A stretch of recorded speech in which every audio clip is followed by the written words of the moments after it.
You ask Tiger to solve. This deals with linear equations with one unknown. The final result is x equals 19.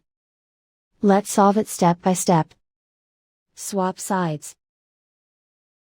Group all constants on the right side of the equation. Subtract 68 from both sides.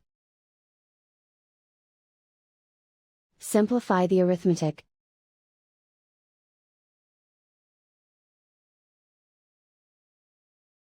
Isolate the x. Divide both sides by 34. Simplify the fraction. Find the greatest common factor of the numerator and denominator. Factor out and cancel the greatest common factor.